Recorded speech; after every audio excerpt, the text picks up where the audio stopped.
नमस्कार विद्यार्थी मित्रों, हम पढ़ रहे हैं चक्रवृद्धि ब्याज, जिसमें प्रश्न संग्रह 14.2 का एक दिन मैंने आपको पढ़ाया था एक पीरियड। आज दूसरा पीरियड उसी प्रश्न संग्रह को पढ़ा रहे हैं। उसमें मैंने बताया था कि प्रतिवर्ष वृद्धि और इसमें अवपात का मतलब होता है कमी। अवपात का मतलब होता है कमी, वृद्धि नहीं कमी। जब कमी होगी तो दर जो है वो माइनस हो जाएगा। कैसे होगा आज मैं वही बताने वाला हूँ। उस दिन भी मैंने जिक्र किया था लेकिन बताया कुछ नहीं था। आज एक मशीन 2,50,000 रुपये में खरीदी गई। यदि उसके मूल्य में प्रतिवर्ष 10% की दर से अवपात होता है, अवपात मतलब कमी होता है, तो 2 वर्ष के बाद उस मशीन का क्रय मूल्य कितना होगा, वो कितने रुपए में जो है 2 वर्ष के बाद बेची जाएगी, कोई उसको खरीदेगा। तो देखिए इसको भी वैसे ही हल करेंगे, लेकिन इसमें बदलाव क्या है इसको ध्यान से देखिए। यहाँ मूल मतलब P जो है वो 2,50,000 है, 2,50,000 रुपये है, और R बराबर है अवपात है तो 10%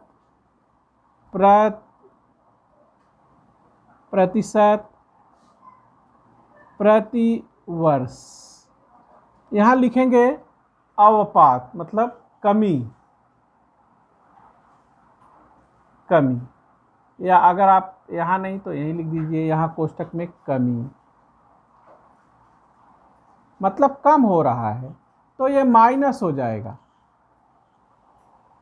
ठीक है ना, यह आपका माइनस होगा। लेकिन इस माइनस को अगर आप चाहें तो यहाँ लिख सकते हैं, नहीं तो फिर सूत्र में लिखेंगे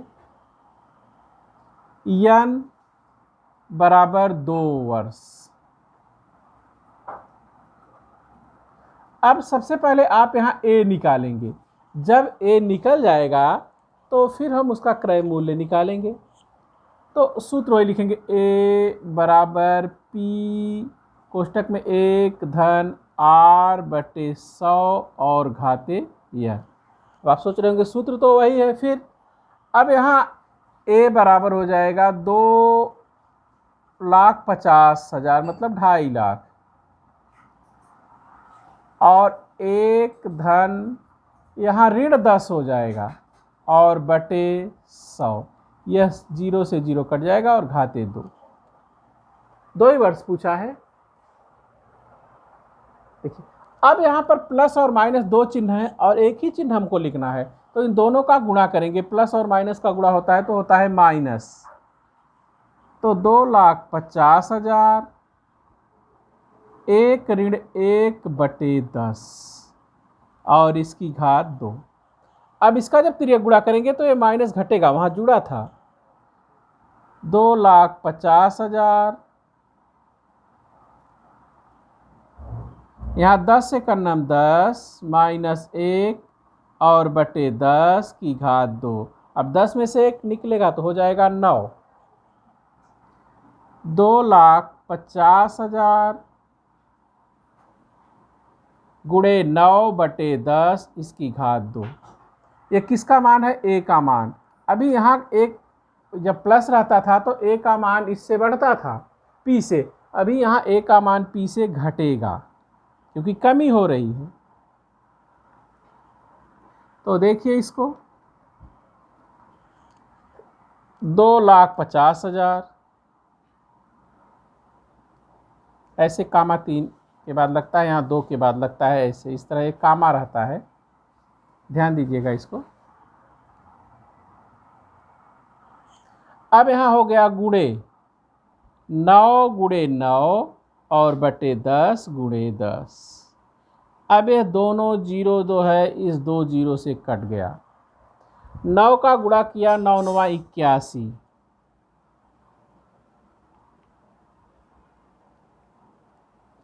अब 81 में 25 का गुणा करेंगे और 2 अंक पर दशमलव लगाएंगे। अब मैं यहाँ लिख रहा हूँ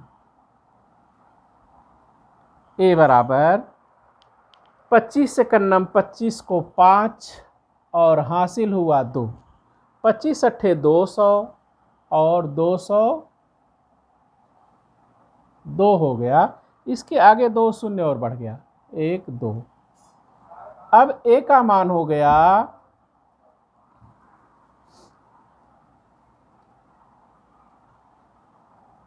2,02,500।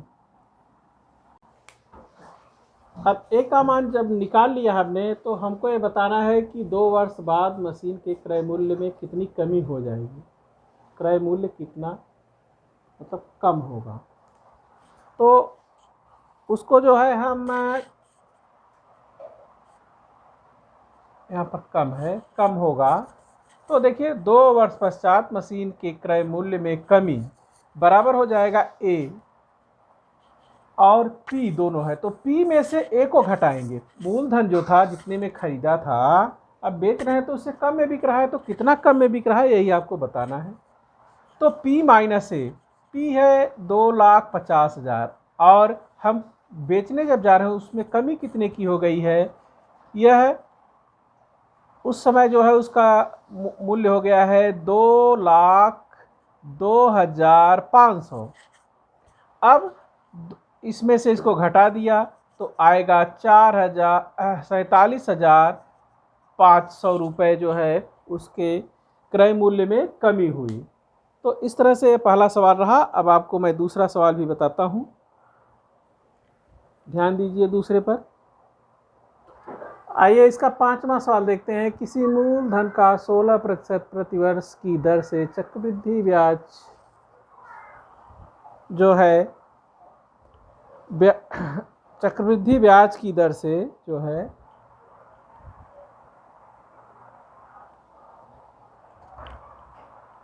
वह मिश्र धन, चक्रवृद्धि ब्याज की दर से मिश्र धन, ब्याज की दर से मिश्र धन, इसको इतना लिख लीजिएगा। चक्रवृद्धि ब्याज की दर से मिश्र धन 4,036.80 रुपये हुआ, तो 2 वर्ष का ब्याज कितना होगा, ये 5वां सवाल है।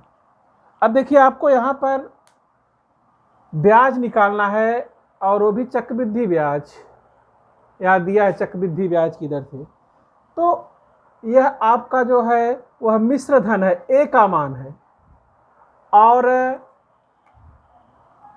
आपको आर दिया गया है 16% प्रतिवर्ष, एन दिया गया है। सबसे पहले आप पी निकालोगे, जब आपको पी मिल जाएगा तब आप जो है चक्रवृद्धि ब्याज निकालोगे, अर्थात ए में से पी को घटा दोगे और आई मिल जाएगा। तो आइए हम देखते हैं इसको। सूत्र मैंने वही लिखा, ए का मान आपको बताया, पी निकालना है, आई निकालना है, सूत्र लिख दिया। अब यहाँ ए की जगह पर लिखा 4,036.80 बराबर पी, एक धन 16/100, तो 4 चौक के 16 और 25, 4 यहाँ 25 आएगा। अब जो है 25 का गुणा हमने एक में किया, 25 से करना 25, 4 29/25 की घात 2, यहाँ घात 2 था। अब P गुणे 29 और बटे 25 ये जो है किसके बराबर है, 4,036.80। तिरछा गुणा कर दिया, इसका तिर्यक गुणा किया तो P गुणे 29 बराबर हो गया 4,036.80 गुणे 25। अब देखिए P बराबर हो गया 4,036.80 गुणे 25 बटे 29 गुणे 29। अब यह दशमलव हटाना है, तो दशमलव के दाहिने जो है वो 2 अंक है। अगर हम नीचे 1 लिख करके 2 शून्य बढ़ा देंगे गुणे के रूप में, तो यह दशमलव गायब हो जाएगा। अब हमने क्या लिखा, 4,000 जो 36.80 था, दशमलव हटा दिया और ये पूरा अंक ये लिख दिया। उसके बाद गुणे 25 और बटे 29 गुणे 29 और गुणे 100 कर दिया, दशमलव हटा तो 100, 1 शून्य से 1 शून्य कट गया। अब इसके बाद मैं इसको मिटा करके आपको फिर से बताऊंगा, तो क्योंकि इसके यहाँ जगह नहीं है तो मिटाना पड़ेगा हमको, मिटा करके बताते हैं। तो देखिए इसलिए P बराबर हो गया, यहाँ पर 25 का 25 में गुणा करेंगे, फिर जितना आएगा 40,368 का गुणा करेंगे और नीचे 29 का 29 में गुणा करेंगे, फिर जितना आएगा उसमें 10 का गुणा करेंगे। तो हमने यहाँ पहले इसका गुणा कर दिया, 25 गुणे 25 625, 625 में 40,368 का गुणा किया।